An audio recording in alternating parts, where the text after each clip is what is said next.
What's up, guys? Graylan here again with another video. This is my Work Wednesday vlog day, so just talk about whatever's happening at the time. So thanks for joining me. I appreciate it. I am a real estate wholesaler and entrepreneur, investor overall. We do fix and flips, buy and holds, rentals, which is the same as buy and hold, and lots of wholesale deals.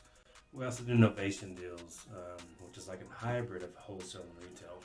That's for another video. So today on the agenda, so we just got a hot lead in. I got a text or a Slack message from our cold caller provider, because if it's a super hot lead, they send us a Slack message saying, hey, who's available basically to take this live transfer. So they'll transfer the call to our team, live, so that we can get them while they're really hot, right? So that's pretty cool. That's been going great. We're coming off a really solid week from last week. It's going to be a great quarter. If you saw my video from Monday, we came off of our worst first quarter ever. I've had 4 first quarters so far. That was our worst one, and it's mostly because of people being out in November and December, because what you do today affects what happens 30, 60, 90 days from now. So anyways, if you haven't watched that video, check it out for sure. Sorry about that. Just got a call from a buddy asking me about my deal that we have. He was asking about my disposition manager, telling me that he was talking to her already, but wanted to run something by me, because he buys deals from us a lot of times and double closes with another buyer that he's got a handful of other buyers that he sells to, or not just a handful, a lot, I guess. But that's the thing is, man, people can make money in this business. We can all make money.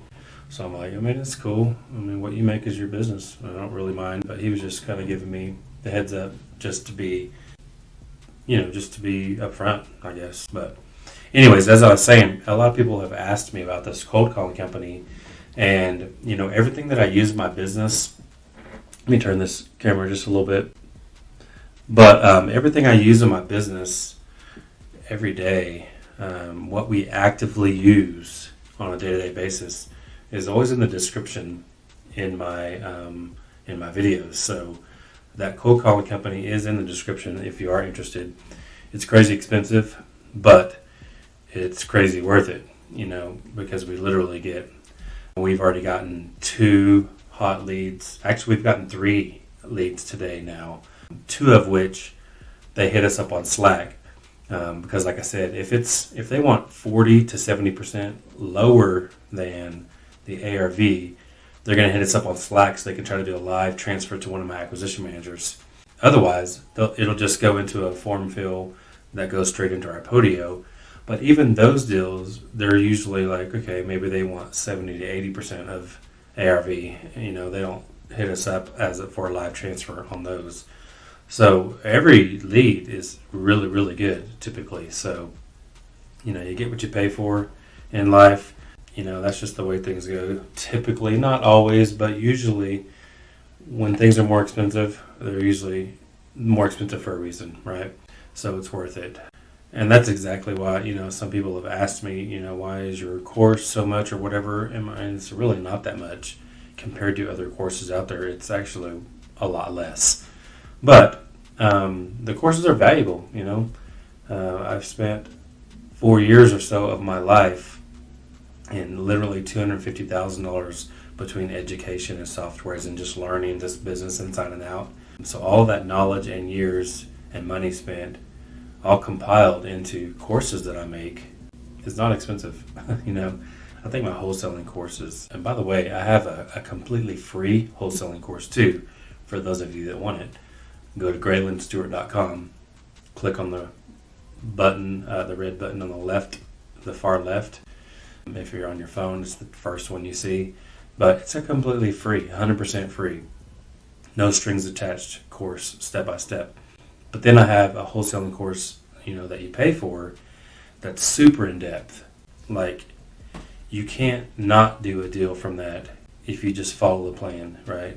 It's step by step exactly how to do it action steps on what to do. So there's value in that, and I think it's only like $1,500. I mean, it's crazy cheap for something that can make you millions of dollars. People go to college and spend, $100,000 on a 4 or 5 year education just to make 50, 60 grand a year, and then try to pay off the student loan for the next 20 to 30 years of their life. I mean, that's crazy to me, but people don't want to spend $1,500, or my Facebook organic course is $2,500. That literally brings us an average of like $32,000 every deal, and we do deals every single month from that method. It's like, these courses are cheap, but that's a little rant. I'm not trying to go down that rabbit hole, but my point was, this cold calling company is super expensive, but when they bring you leads like that, we've done deals. We've been with them since April 1st, so this is the 13th. We've done deals, so it's been 2 full weeks so far, right? Every week we've done a deal with them, so it's worth it. When our average deal last year was about $20,000, I think this year we're closer to like $16,000 at the moment, but that'll increase, throughout the year. I'm pretty confident that we'll end up at 20 or higher before the year's out, most likely. But nevertheless, when something's bringing you that kind of return, it's a no-brainer. It doesn't matter what it costs, right? Because really, if you think about it, it's free, right? If a $1,500 course can actually bring you even $100,000, then it's free. If a $1,500 course brings you $20,000, then it's free. You know what I'm saying? So that's how I look at cost and things like that. I don't let that stuff get to me. That's why it doesn't bother me to spend $10,000 a month on TV or whatever. It's a lot of money, but when I know that can bring me $100,000, then I'm weighing those out. You know what I mean? Of course, obviously, nothing is guaranteed. At the end of the day, at the end of the day, the work falls on you, right? When advertising comes in, it's on my acquisition managers to get those deals to close, my transaction coordinator to make sure it gets to the closing table, my disposition manager to make sure that gets sold, and ultimately my job to make sure that marketing method works to where we can all get paid on it and, live off the fruits of it or whatever. So anyways, I don't even know how I got on all of that subject, but it's funny because recently, on a couple of work Wednesdays ago, I think I bragged on an employee, and I've said this recently, that, as soon as you brag on somebody, that's when they let you down. But at the same time, people need to hear that they're doing a good job. So we try to do that in my organization. I'm not the best at that because it's hard for me to tell somebody that they're doing a really good job for what's their job anyways. But if it's like over and above and they're, I can see they're on top of things and things like that, then, I try to give people praises when I can. Like I said, I'm not the best at that, but I'm trying to get better. But I have, I have someone else that is kind of stepping in, helping me do everything in the business. So, she'll help me with all that as well. But nevertheless, as soon as I brag on somebody, that's when they let you down. So I bragged about this star employee that I had. We were even talking about promoting her to bigger and better things because she was really good, like really on top of things, super proactive in all of her actions in the company without being told, just figured it out and got it done. And then all of a sudden she ghosted me. Like she just straight didn't show up and couldn't figure out why. That was really strange. And it got to the point, literally, I thought she was dead. I'm not even kidding. I mean, we really thought she might be dead because she hadn't even posted on social media since the time that she ghosted me. Couldn't get a hold of her family that we knew of or whatever. It was strange, y'all. I don't get it. I don't understand people. But nevertheless, I did see her post something, the last couple of days or whatever. So I know she's alive, which is good news. I don't wish bad things on anybody ever. But at the same time, it's really weird because I still haven't gotten an explanation. She never replied to texts, emails, phone calls, multiple days in a row. So I have no clue what actually happened, what went down, why we got the silent treatment when she was super excited, literally one day, and then the next day she didn't show up. It's weird, but it is what it is. But on another note, I've got a new acquisition manager starting that actually is not new because he was with me last year, and the reason he left last year was because his girlfriend got in the way. To be honest, that's the thing. When you work remote, we are 100% virtual company, right? We lock deals up over the phone virtually, and my entire team works from their own homes. So we're virtual in that respect too. But when you are a virtual employee, you got to be disciplined. I mean, that's the key. You got to be disciplined to wake up every day, do your job all day, every day. Don't let distractions, don't let a TV show distract you, or, a long lunch, or make a trip to the grocery store, or whatever. You got all these things that could distract you. That's when you've got to have a strong head and, just strong discipline, to actually not fall into those traps and stay focused. And that's what happened to him last year. He got this girlfriend, so he started sleeping in late, going a long lunch break, go work out at the gym with her, go shopping with her. This was all during work hours, right? So obviously that was bad for him, and that was bad for the company, right? He obviously started making $0 because he literally was like working 1 or 2 hours a day all of a sudden, when he was working 8 to 10 hours a day. That's what it takes. So he did really, really good until all that happened. But anyways, I'm allowing him to come back because he was really good. Won't really have to train him because he already knows what he's doing. I'll have to catch him up to speed on different changes in Podio that we've made. We've added innovations since he's been gone. But other than that, it's like you just put him back in and start going. But he's super excited, motivated again, swears that, the same thing won't happen.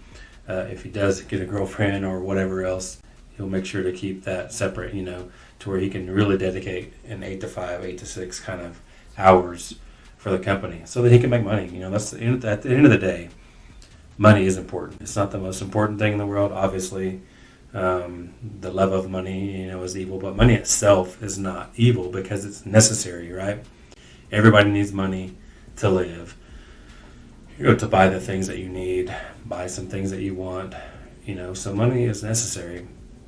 And that's what, he's a young guy, so he's realizing that even more because he's, on his own. He's still young.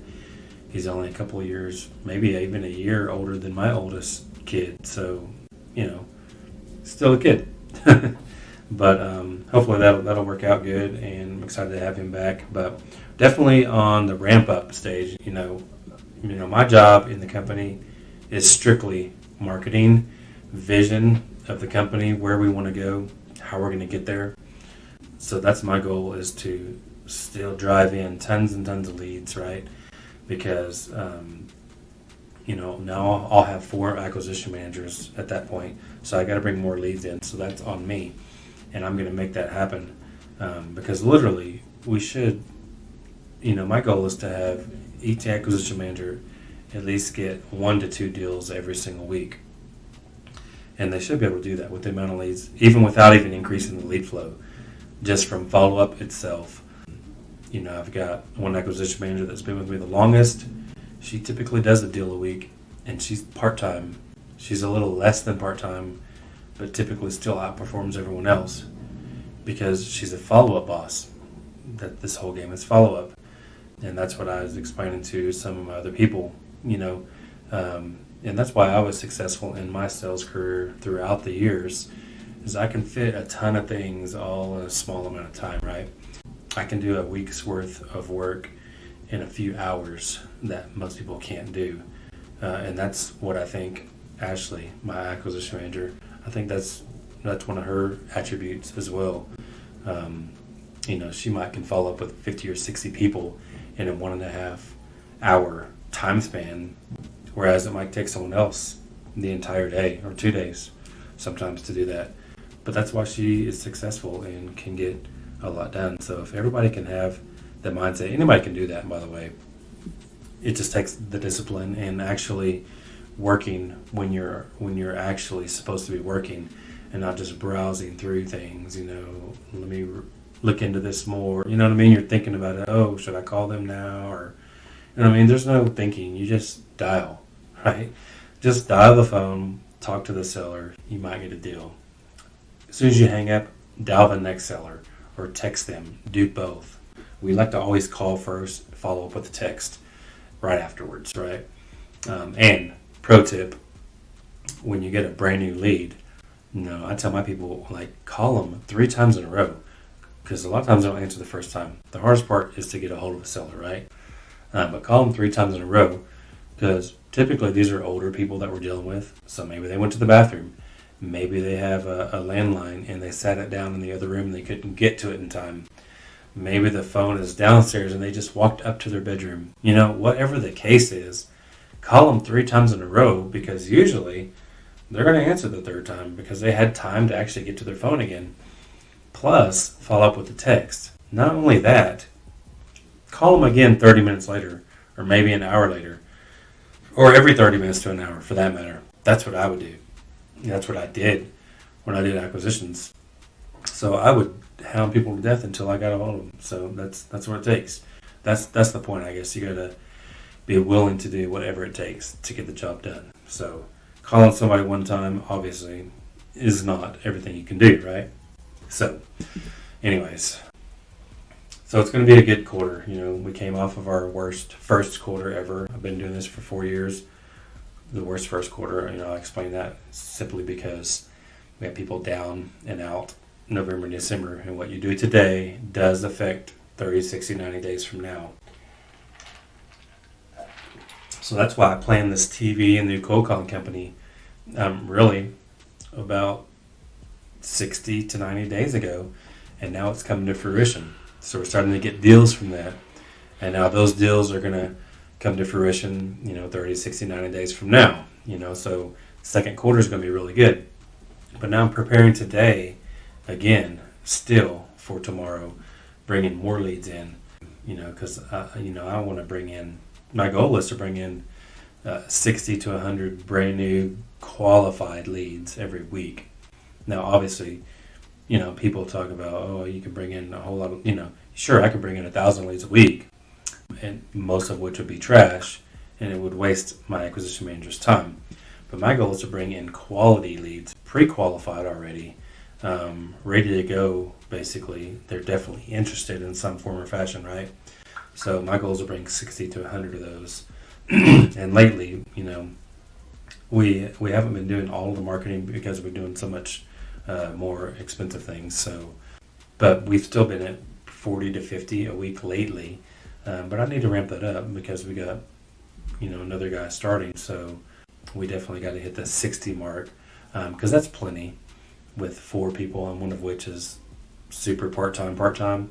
60 is plenty, especially with follow-up and everything else. So nevertheless, in other topics, hoping to go snowboarding in the next couple of days. It's pretty cold here in Colorado. The mountains are getting snow still. It's late in the season, so definitely want to hit it one more time. I don't know why that just came into my head, but just let you know, that's why it's a vlog day, right? Just talk about whatever. But, I love snowboarding just to get out in a way, clear your mind, and just to go have fun, for a day. But I definitely want to go one more time, at least, maybe 2, before all the resorts close. And some of them close end of April, some of them even early May, depends on what kind of snow comes in. But I'll probably go in the next couple days. And also, I might be driving to Oklahoma in the next week or 2, possibly. I always go for multiple reasons. Of course, I have the new guy that's not so new starting back. And I was going to, give him my old computer because he doesn't have one right now. So that would give me a reason to drive down. But also, I want to see my kids, right? My kids are in college there. And I do have 3 flips going right now there. So it's always nice to check on those because I rarely get to see a lot of the houses, at least not very often if I do at all. And one really cool thing is we just sold a property. We listed it on Friday, so this is just this past Friday. We listed it. Had 2 showings the same day, so literally didn't get on the MLS till like 4:30 p.m. We actually had showings within 2 hours the same day, 2 different showings. So that very first showing sent us a full price offer Saturday morning. Didn't ask for contingencies, no special needs of any kind. A lot of people will ask, I want closing costs or something like that. They ask for anything, full price, full ask. And, we stand to make 60 grand or so on that deal. And that's after all expenses. So that's what's cool is, those big paydays are kind of cool on those flips. I do wholesaling because it gives me the quick cash, consistent money to pay bills, pay people. But those bigger paychecks are always nice. And what's cool is that $60,000 is profit that the team will get paid on. But what's also cool is I fund these deals out of my pocket, so it almost will feel like even more because, I'll probably get more like, whatever, 90 grand back because I funded the rehab out of pocket. So it kind of feels like more profit, even though it's not. It's still 60, but it's cool to get repaid what I've put into it as well. So anyways, that's pretty exciting. But, I've had friends, higher level friends of mine tell me that, eventually they'll kind of merge out or transition out of wholesaling once they get enough multifamily or once they do this or do that, right? And that always baffles me. Like, I'll never stop wholesaling because why would you stop your cash cow, what brings the quick money, the consistent money, and feeds a lot of people, like on your team? Why would you stop that if it's working? Especially when you have it all set up to where it's kind of working on its own. Sure, I do the marketing still, but most of the marketing these days is kind of set it and forget it. But it doesn't make sense for me to ever stop that, even if I had, a few thousand, units or, and I don't ever have to work again.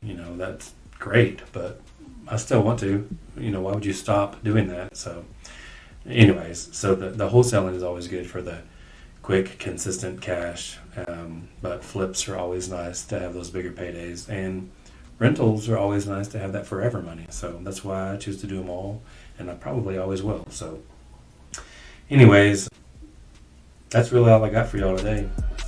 Thanks for tuning in. I appreciate you guys. Please like, share, subscribe. Check out my other videos if you haven't already. I appreciate you, and I'll see you next time.